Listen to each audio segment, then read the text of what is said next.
Kita orang beriman, iman itu artinya yakin tanpa ragu. Jadi kalau setiap yang Allah berikan, yakin dulu. Walaupun belum paham, yakini dulu. Nanti dengan keyakinan itu, hikmah akan datang. Awas, jangan selalu mengandalkan logika ya. Karena kita ini manusia, punya keterbatasan. Di semua hal yang Allah tanamkan dalam manusia, itu punya batas. Contoh, mata punya batasan. Yang kita lihat besar sekarang, menjauh jadi kecil, bahkan hilang. Artinya, mata terbatas. Telinga punya keterbatasan. Sekian hertz dari bunyi, belum tentu bisa kita dengar. Semakin menjauh, semakin hilang bunyinya. Baik, pikiran punya keterbatasan. Yang tak masuk ke pikiran kita, nggak bisa kita cerna. Jadi kalau mata punya keterbatasan, maaf, telinga punya keterbatasan, kenapa akal tidak ingin punya batas? Pasti terbatas. Karena itu Allah berikan jalan. Iman dulu, nanti kalau sudah iman, hati dilembutkan, hikmah datang. Kalau hikmah sudah datang, akal akan mengikuti dan langsung paham seketika. Jelas? Karena itu, kalau berbicara tentang yang goib, goib itu nggak tampak di depan kita. Kalau nggak tampak, akal nggak masuk. Karena akal itu hanya bisa kemudian memformulasikan yang tertangkap oleh indera, yang kelihatan dicerna akal, yang terdengar dicerna akal, kan? Yang terasakan dicerna akal. Ini sekarang nggak nampak, nggak terasa sekarang. Bagaimana bisa dicerna akal? Karena itu yang dituntut iman. Di antara perkara iman itu ada kehidupan setelah kematian. Kita yakin itu. Karena kita yakin, maka mesti siap-siap. Gini logikanya. Teman-teman kesini kan mesti ada persiapan. Gak semua orang tinggal di Bintaro. Ada yang di Jakarta, saya dari Bekasi. Mustahil kesini kalau nggak ada bekal. Mesti ada kendaraan, ada bekalnya, ada macam-macam. Ini baru ke Bintaro. Sekarang kalau Anda ingin keluar kota lebih jauh lagi, antar provinsi, Anda keluar negeri butuh visa, butuh paspor. Ongkosnya tidak sedikit. Itu masih di dunia, level dunia. Sekarang Anda ingin keluar dunia, orang mau ke bulan aja bayarnya udah berapa sekarang? Itu baru nyampe bulan, Anda pengen ke surga. Firdaus lagi bersama Nabi. Ongkosnya mana? Bekalnya apa? Maka Allah turunkan amalan-amalan. Sama persis ketika itu tidak ada, maka jangan berharap Anda bisa datang ke sini. Jangan berharap Anda bisa ke bulan. Jangan berharap Anda bisa jalan, bisa haji, bisa umrah dan sebagainya. Maka kata Allah, jika orang pun pulang tak punya persiapan, dia gak bisa ke surga. Tempatnya kemana? Hanya ada dua tempat. Satu ya neraka, yang kedua A'raf. A'raf. Makanya ada surat Al-A'raf, surah ke-7. Intisarinya di ayat ke-45 sampai 47. Ya, Al-A'raf itu yang belum ke surga, yang tidak ke neraka. Jadi bekal ke surga belum cukup, ke neraka pun amalan nggak banyak-banyak amat dosanya gitu. Di 50-50, ini 50, ini 50. Tempatnya di sini. Dia bisa melihat semua yang di surga, tapi tak sanggup mendengar yang di neraka. Itu bahasa Qurannya. Tak sanggup mendengar, apalagi nengok. Logikanya begini, teman-teman malam nih 2:30 keluar dari hotel ini, tiba-tiba di atas pohon ada suara. Hihihi. Nengok nggak? Hah? Apa? Pasti ada lari. Anda dengar suara itu udah lari, apalagi neraka. Orang teriak semua. Makanya kata Quran, nggak sanggup mendengar yang di neraka, tapi banyak mengamati yang di surga. Dan dengan rahmat Allah, maka dipindahkanlah dari sini ke surga. Setelah hisab selesai, satu harinya 1000 tahun. Satu harinya, nunggu di sini. Kalau nggak cukup ke sini, nggak cukup di sini, ya mampirnya ke sini. Tapi ada satu tempat di sini yang nggak bisa keluar lagi, namanya neraka jahanam. Di neraka itu dibagi dua, neraka yang jahanam dan bukan jahanam. Ya bukan jahanam ya neraka juga, seneraka-nerakanya gitu kan.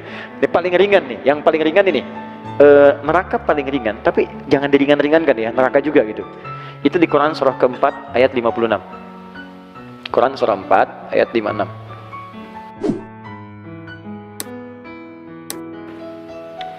Innal ladzina kafaru bi ayatina sawfa nuslihim nara. Orang-orang yang susah mengikuti petunjuk kami, sulit. Kafar itu teman-teman ada 3 jenis. Ada kafir, ada kafar, ada kufar. Itu beda. Kalau kafar itu perbuatan menyimpang, dikeluar dari petunjuk Allah ya, Allah. Dikerjakan bisa oleh non muslim, disuruh sholat nggak sholat karena nggak ada iman kan. Bisa juga oleh orang yang mengaku muslim. Orang Islam tapi nggak mau sholat. Orang Islam nggak mau zakat. Itu disebutnya kafar. Dia tidak keluar dari Islam, tapi mengerjakan perbuatan yang dikerjakan sama dengan orang yang tidak beriman. Dia mengatakan beriman tapi nggak mau sholat. Orang nggak beriman kan nggak sholat, nggak beriman nggak zakat. Dia pun ikut-ikutan begitu. Maka disamakan kalimatnya dengan kafar, bukan kafir. Jadi dia tidak keluar dari Islam, tapi mengerjakan perbuatan maksiat yang selevel dengan pelanggaran yang belum beriman. Karena itu ketika Allah mengatakan la in syakartum la azidannakum wa la in kafartum. Kalau kamu zakat, kamu infak, kamu bersyukur. Tapi kalau kamu kufur, bukan keluar dari Islam, cuman dia nggak mau zakat. Jelas? Nah, orang-orang ini kalau di dunia mengaku muslim tapi anti sholat, anti zakat, anti puasa, dia mengatakan dirinya muslim, tapi sulit beribadah, maka akan ditimbang. Kalau timbangannya banyak buruknya dan baiknya itu hanya sedikit, maka dia akan dicuci dulu di neraka untuk membebaskan yang kotor-kotornya. Nah, mana masuknya? Masuknya di nomor 4 tadi, Quran surah keempat, ayat ke-56 tadi. Istilahnya kafar. Innalladzina kafaru, sungguh orang-orang yang ingkar, sulit mendengar apa yang aku sampaikan, aku arahkan, saufa nuslihim nara. Nanti yang paling ringan itu akan ditarik oleh malaikat penjaga neraka langsung ubun-ubunnya. Dan maaf ya, malaikat penjaga neraka itu udah nggak punya selera humor, nggak ada candanya. Quran surah 66 ayat ke-6 ya. Saya mohon maaf, saya lepas kacamata supaya saya nggak jelas. Ini saya nggak jelas lihatnya. Nggak jelas, jadi saya bisa enak aja ngelihat kemana-mana ya. Itu nggak ada humor. Ghilazun shidad, bengis, keras, nggak ada ngajak bercanda. Ke neraka yuk, nggak, tarik aja sama dia ya. Yang ditarik apa ya? Ini ubun-ubunnya. Bagaimana cara nariknya? Nusli itu kalau dalam bahasa Arab standar tuh dicelupkan. Pernah bikin teh celup? Gini kan? Masukkan, angkat, masukkan, angkat ya. Nanti ada malaikat yang tugasnya angkat celup, angkat celup, angkat celup, angkat. Itu sekali celup, kullama nadijat juluduhum baddalnahum juludan ghairaha liyadzuqul adzab. Sekali dicelupkan, itu hancur semua tubuhnya plus kulit-kulitnya. Diangkat sembuh lagi supaya merasakan azab yang baru. Setiap dimasukkan sehari sama dengan 1000 tahun rasanya. Jadi kalau ada yang masuk 1 detik saja, itu sama dengan 48 hari rasanya. Alhamdulillah. 1 detik sama dengan 48 hari. Itu neraka biasa. Sekarang neraka jahanam. Jahanam itu, maaf ya, saya kembali ke yang biasa dulu. Tapi kalau dia ada di sini dan ada iman dalam jiwanya, itu dihapuskan dulu, semua kotorannya dicuci. Di hadis Al-Bukhari disebutkan, baru kalau sudah selesai dipindahkan ke surga. Tapi jangan coba-coba karena dahsyatnya luar biasa. Tapi kalau neraka jahanam, dia nggak bisa keluar. Dan tempatnya di paling dasar neraka. Yang tadi saya sebutkan Quran surah 4 ayat 56 itu paling atas neraka. Yang ini paling dasar. Tadi saya barusan baca hadis di perjalanan. Ada Nabi sedang ngobrol dengan sahabat, tiba-tiba datang bunyi, bus, jatuh. Kalau kita meteor lah sekarang jatuh. Kata Nabi, tahu nggak kalian bunyi apa itu? Sahabat jawab, Allah wa Rasulullah a'lam. Kata Nabi, ini Nabi ngasih ungkapan, ya, ngasih ungkapan, itu semisal batu yang dijatuhkan ke neraka jahanam. Ke dasarnya untuk melempari ahli neraka jahanam. Perhatikan, batu itu dijatuhkan 70 tahun lalu baru nyampe sekarang. Artinya jarak dari atas neraka sampai ke neraka jahanam itu 70 tahun. Saking dangkalnya di atas di bawah ini, keraknya paling bawah itu ketika dilemparkan itu, saking jauhnya udah nggak bisa keluar. Bagaimana siksa yang paling dasar di neraka jahanam, teman-teman sekalian? Wah, sudah, kalau ini dia belum masuk ke neraka saja, digambarkan dalam hadis sahih, masuk alam kubur sudah ditampakkan nerakanya dari pagi sampai petang. Itu yang terjadi pada Fir'aun di Quran surah ke-40 ayat 45 sampai 46. Quran surah 40 ayat 45 sampai 46. Saya ingatkan dari sekarang supaya kita punya persiapan. Jangan semua dunia disiapkan, alam kubur yang kita akan lalui kita nggak siap-siap.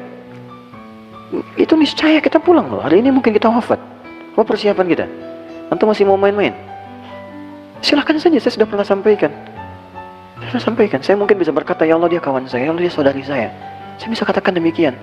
Tapi saya nggak bisa berbuat banyak ketika Anda sendiri tidak menolong diri Anda. Saya bisa katakan dia sahabat saya, ya Allah. Tapi kalau Andanya nggak pernah usaha, bagaimana saya bisa memohon? Malu gitu kan? Ya, jadi kita mesti berusaha. Ada kehidupan setelah ini, ada kematian setelah kita hidup. Ada sesuatu yang sudah siapkan. Mau sampai kapan kita hidup dengan dunia yang bergelamuran?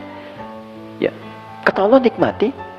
sayangi, silahkan nikmat. Kata Nabi, nikmati dunia senikmat-nikmatnya, senyamannya, hidup yang enak, rumah yang nyaman, keturunan yang baik, tapi sholat, baca Quran, karena kita pulang. Dan amal kita yang kita bawa, bukan rumah kita. Tunjukkan pada saya, mana orang wafat yang bawa rumahnya? Tunjukkan. Mana orang wafat yang bawa handphonenya? Mana orang wafat bawa kerudungnya? Mana orang wafat bawa koleksi pakaiannya? Nggak ada. Kita pulang bawa amal kita. Ini saya tuh kadang-kadang sampai sekarang masih bingung. Orang tuh tahu mau wafat, tapi nggak siap-siap. Kita tahu mau meninggal, tapi masih main-main. Silakan kita nikmati semua pekerjaan kita, tapi beramal. Harta, ayo sekaya-kayanya. Jangan nanggung jadi orang paling kaya. Supaya bisa berzakat, supaya bisa infak, bisa sedekah, bisa berikan pendidikan pada anak-anak, supaya pintar, soleh, jadi dokter yang hafal Quran, insinyur yang hafal Quran, di produser bikin film-film Islami. Ayo cepet, jangan tanggung. Belajar yang tinggi, yang pintar, supaya bisa bikin yang baik-baik. Jadi politisi, supaya bikin kebijakan yang baik-baik. Silahkan. Tapi kita pulang. Kita pulang. Itu yang paling penting. Karena itu mesti siap-siap saat pulang ke sini nih. Ini di alam kubur kata Allah, kalau ahli neraka Jahannam, an-naru yu'raduna 'alaiha ghuduwan wa 'ashiyah. Allah kasih contoh kisah Firaun. Kata Allah, kalau kalian belum sadar, aku tunjukkan. Firaun itu sepakat semuanya. Mau yang Kristen, mau yang Yahudi, ada kisah Firaun di dalamnya. Farawa. Artinya, itu terjadi. Dan semua sepakat bahwa Firaun tenggelam di lautan. Artinya, terjadi. Bahkan muminya masih ada sekarang. Artinya, nyata. Dan kisahnya detil disebutkan dalam Al-Quran. Artinya, Al-Quran kitab yang paling benar. Kalau bukan bersumber dari Allah, maka dari siapa lagi bisa mengisahkan tentang Firaun yang jarak Nabi Muhammad ke Nabi Musa 2000 tahun? Maka sisi mana lagi yang kita ragukan dalam Al-Quran? Dan bagaimana lagi cara Allah meyakinkan kita bahwa Allah Tuhan yang benar? Nah sekarang kata Allah dengan kisah yang sama. Jadi kalau gini, kalau kita ingin menguji, kalau di sini benar, kan kecil kemungkinan salah kan? Sekarang Allah sampaikan Firaun, kisahnya benar. Tenggelam di lautan, kisahnya benar. Jadi mumi, kisahnya benar. Dan disebutkan oleh Allah, dalam keadaan mumi itu pun, itu disiksa di alam kubur.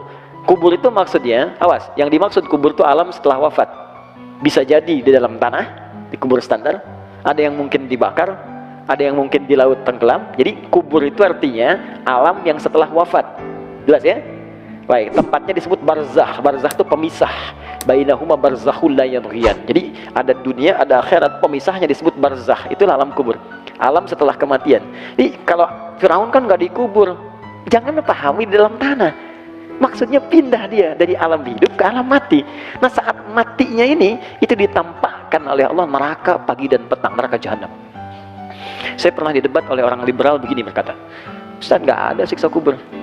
Yang ada itu tidur. Saya bilang, Mas sini. Kalau orang mimpi buruk dalam tidur, Anda mimpi ketemu kuntilanak, saya bilang. Mimpi buruk bukan? Buruk. Bangun tidak? Bangun saya. Nah sekarang Anda mimpi ketemu pocong, nggak bisa bangun-bangun. Tersiksa nggak? Sekarang ada orang mimpi ketemu neraka, nggak bangun-bangun sampai kiamat. Bukankah itu siksaan? Nah Firaun itu salah satunya ditampakkan. Jadi ahli neraka Jahannam itu saat akan wafat dibukakan sampai dia ketakutan luar biasa. Saat di alam kuburnya ditampakkan neraka Jahannam pagi sampai petang terus. Jadi nggak ada mimpi yang lain. Ahli surga beda. Kalau ahli surga nanti ada di Quran surah ketiga ayat 169 sampai 172. Ya. Jadi nanti saking indahnya ahli surga ini, itu sampai-sampai begini Pak. Mungkin nanti di antara kita ada yang pernah merasakan bagian dari itu. Sampai-sampai dia berkata kepada Allah, ya Allah, aku pengen ngasih tahu saudaraku. Aku pengen ngasih tahu teman-temanku. Wa yastabshiruna billadzina lam yalhaqu bihim min khalfihim alla khaufun 'alaihim wa lahum yahzanun. Kalau mereka mampu, mereka akan berkata pada saudaranya, kamu jangan takut, jangan tangisi aku. Kalau bisa cepat nyusul ke sini. Di sini lebih enak dari apa yang kamu kerjakan sekarang. Gak ada tugas lagi, gak ada beban lagi. Gak ada salat lagi, gak ada halal haram lagi. Semuanya enak di sini. Kalau bisa cepat ke sini. Makanya di Palestina itu diajarkan. Jadi kalau ada seorang wafat, itu yang masih hidup tuh bagi-bagi manisan. Kenapa? Ini alhamdulillah sudah wafat duluan. Mudah-mudahan saya nyusul besok. Mudah-mudahan saya nyusul. Makanya syahid itu ditanamkan dari sejak kecil. Syahid itu banyak nanti. Ya, kalau nggak ada konteksnya pembelaan diri, sedang diserang. Kalau tidak ada konteks itu, nanti semua pekerjaan kita yang baik-baik diniatkan karena Allah itu fisabilillah. Seperti sekarang belajar. Itu kalau wafat orang sedang mengajar atau Anda belajar, itu syahid. Seorang ibu mengandung. Misal saja, wafat saat melahirkan misalnya, baik bayinya atau ibunya, syahid. Sedang menyusui, wafat, diniatkan ikhlas, syahid. Anda sedang bekerja, diniatkan ibadah, untuk beribadah pada Allah, syahid. Pertanyaan saya, setiap Anda bekerja, niat ibadah enggak? Jangan-jangan niatnya harta melulu, makanya capek kerjanya. Capek gitu. Itu ada nilai-nilai itu.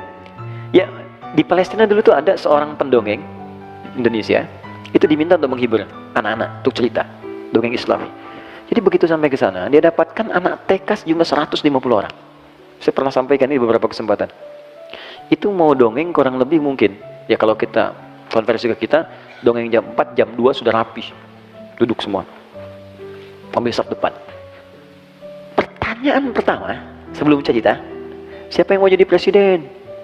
Gak ada yang angkat tangan. Iya ya. Siapa yang mau jadi dokter? Yang perempuan sedikit-sedikit ada yang angkat. Siapa yang jadi pemain bola? Laki-laki sebagian sedikit angkat. Yang keempat, siapa yang mau jadi syahid fisabilillah? Gak ada yang angkat. Tapi semua berdiri dan mengepalkan tangannya. Nahnu syuhada, kami yang syahid, kami yang syahid. Terdengar sayup-sayup mengatakan, saya akan nyusul paman saya akan nyusul kakak saya akan nyusul ayah saya akan nyusul mama saya. Semua mengangkat tangannya. Karena memang diajarkan untuk persiapan pulang. Makanya amalan itu dikejar. Kejar amalan itu. Karena dia sadar akan pulang. Nah, ini yang sekarang berkurang di kita. Semua mengejar hidup dan tidak menyiapkan wafat. Nah, neraka jahanam dahsyatnya di alam kubur begini, dan kalau sudah masuk nggak akan pernah bisa keluar. Nggak akan bisa keluar. Dah selesai.